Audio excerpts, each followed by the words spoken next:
Hello ಕರ್ನಾಟಕದ ಜನತೆ, welcome back to updates Kannada channel. So ನಾಳೆ ಈ 5 ಜಿಲ್ಲೆಗಳಿಗೆ ಗೃಹಲಕ್ಷ್ಮಿ ಯೋಜನೆಯ ಪೆಂಡಿಂಗ್ ಹಣ 4,000 ರೂಪಾಯಿ ಜಮಾ ಆಗ್ತಾ ಇದೆ. ಸೊ ನಿಮಗೂ ಕ್ಯೂರಿಯಾಸಿಟಿ ಇರುತ್ತೆ, ಯಾವ 4 ಜಿಲ್ಲೆಗಳಿಗೆ ಪೆಂಡಿಂಗ್ ಹಣ ರಿಲೀಸ್ ಆಗ್ತಿದೆ. ಬಿಕಾಸ್ ತುಂಬ ಜನ ಪೆಂಡಿಂಗ್ ಹಣಕ್ಕೆ ಕಾಯ್ತಾ ಇದ್ರು 8, 9, 10, 11ನೇ ಕಂತಿಂದು. ಸೊ ಬನ್ನಿ ಈ ವಿಡಿಯೋದಲ್ಲಿ ಡೀಟೇಲ್ ಆಗಿ ತಿಳಿಸ್ಕೊಡ್ತೀನಿ ಯಾವ ಜಿಲ್ಲೆಗೆ ಪೆಂಡಿಂಗ್ ಹಣ ರಿಲೀಸ್ ಆಗ್ತಾ ಇದೆ. ಸೊ ವಿಡಿಯೋನ ಸ್ಟಾರ್ಟ್ ಮಾಡೋಕ್ಕಿಂತ ಮುಂಚೆ ನೀವೇನಾದರೂ ನಮ್ಮ ಚಾನಲ್ಗೆ ಸಬ್ಸ್ಕ್ರೈಬ್ ಮಾಡ್ಕೊಂಡಿಲ್ಲ ಅಂದರೆ ದಯವಿಟ್ಟು ಚಾನಲ್ಗೆ ಸಬ್ಸ್ಕ್ರೈಬ್ನ ಮಾಡ್ಕೊಂಡು ವಿಡಿಯೋನ ಆದಷ್ಟು ಎಲ್ಲರಿಗೂ ಶೇರ್ ಮಾಡಿ ಅಂತ ಕೇಳ್ತಾ, ವಿಡಿಯೋಗೆ ಲೈಕ್ ಕೊಟ್ಟಿಲ್ಲ ಅಂದರೆ ದಯವಿಟ್ಟು ವಿಡಿಯೋಗೆ ಲೈಕ್ ಕೊಡಿ. ಸೊ ಏನು ಗ್ಯಾರಂಟಿ ಯೋಜನೆಗಳಲ್ಲಿ ಒಂದಾದ ಗೃಹಲಕ್ಷ್ಮಿ ಯೋಜನೆಗೆ ಈಗ ಆಲ್ರೆಡಿ 10 ಕಂತಿನ ಹಣನ ಜಮಾ ಮಾಡಿದ್ರು. 11ನೇ ಕಂತಿನ ಹಣನ ಈಗ ರಿಲೀಸ್ ಮಾಡಿದ್ರು ಇದೇ ತಿಂಗಳು.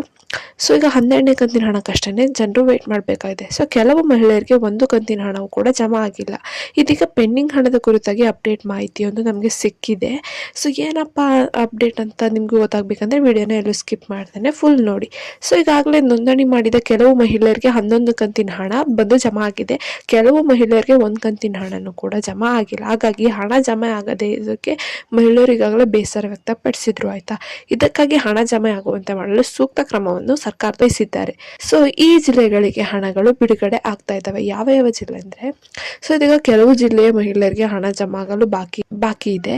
ಸೊ ಪೆಂಡಿಂಗ್ ಹಣ ಈ ಜಿಲ್ಲೆಗೆ ಒಟ್ಟು 4,000 ರೂಪಾಯಿ ಬಿಡುಗಡೆಯಾಗಲಿದೆ.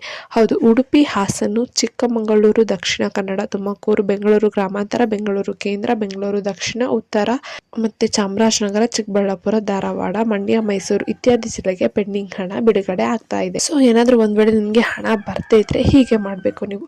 ಸೊ ಗೃಹಲಕ್ಷ್ಮಿ ಹಣ ಬಾರದೇ ಇದ್ದವರು ಕೆಲವು ಕೆಲಸಗಳನ್ನ ಮಾಡಬೇಕು, ಬಹಳ ಮುಖ್ಯವಾಗಿದೆ ಅದು. ಸೊ ಏನಪ್ಪಾ ಅಂದ್ರೆ, ರೇಷನ್ ಕಾರ್ಡ್ KYC ಅಪ್ಡೇಟ್ ಆಗಿದೆಯಾ ಇಲ್ವೋ ಅಂತ ನೋಡ್ಕೋಬೇಕು. ಏನಾದರೂ ಸಮಸ್ಯೆ ಇದ್ರೆ ಅಷ್ಟೇ ನಿಮಗೆ ಹಣ ಬರಲ್ಲ. ಸೊ ಮೊದಲು KYCನ ಮಾಡಿಸ್ಕೊಳ್ಳಿ. ಇನ್ನು ನಿಮ್ಮ ಆಧಾರ್ ಕಾರ್ಡ್ ಬಹಳ ಹಳೆಯದಾಗಿದ್ದು ಅದನ್ನು ಅಪ್ಡೇಟ್ ಮಾಡಿಸಿಲ್ಲ ಅಂದ್ರೂ ಮಾಡಿಸ್ಕೊಳ್ಳಿ. NPCI ಮ್ಯಾಪಿಂಗ್ ಆಗದೆ ಇದ್ರೂ ಕೂಡ ಸಮಸ್ಯೆ ಆಗುತ್ತೆ ಅಂದ್ಬಿಟ್ಟು ಸರ್ಕಾರದವರು ತಿಳಿಸಿದ್ದಾರೆ. ಸೊ NPCI ಮ್ಯಾಪಿಂಗ್ ಮಾಡಿಸ್ಕೊಳ್ಳಿ. ಸೊ ಮಹಿಳೆಯರು ಬ್ಯಾಂಕ್ ಖಾತೆ ಮತ್ತು ಆಧಾರ್ ಕಾರ್ಡ್, ರೇಷನ್ ಕಾರ್ಡಲ್ಲಿ ಒಂದೇ ಹೆಸರು ಮತ್ತು ವಿಳಾಸ ಒಂದೇ ಇರದ ಕಾರಣ ಮಿಸ್ ಮ್ಯಾಚ್ ಆಗಿ ಹಣ ಜಮಾ ಆಗಿಲ್ಲ ಅಂತಲೂ ತಿಳಿಸಿದ್ದಾರೆ. ನಾನು ಲಾಸ್ಟ್ ವಿಡಿಯೋದಲ್ಲೂ ತಿಳಿಸಿದ್ದೆ. ಸೊ ನಿಮ್ಮ ಬ್ಯಾಂಕ್ ಖಾತೆ ಇದ್ದು ಅದು ಬಹಳ ಹಳೆಯದಾಗಿದ್ದು ಆಕ್ಟಿವ್ ಇಲ್ಲ ಅಂದ್ರೂ ಕೂಡ ಅದು ಹಣ ಬರಲು ಪ್ರಾಬ್ಲಮ್ ಆಗುತ್ತೆ. ಸೊ ಅದಕ್ಕೆ KYC ಮಾಡಿಸ್ಕೊಂಡು ಅಪ್ಡೇಟ್ನ ಮಾಡಿಸ್ಕೊಳ್ಳಿ ನಿಮ್ಮ ಬ್ಯಾಂಕ್ ಖಾತೆಯನ್ನು. ಸೊ ಇಷ್ಟು ಕೆಲಸ ಮಾಡಿದ್ರೆ ನಿಮಗೆ ಹಣ ಬರುತ್ತೆ.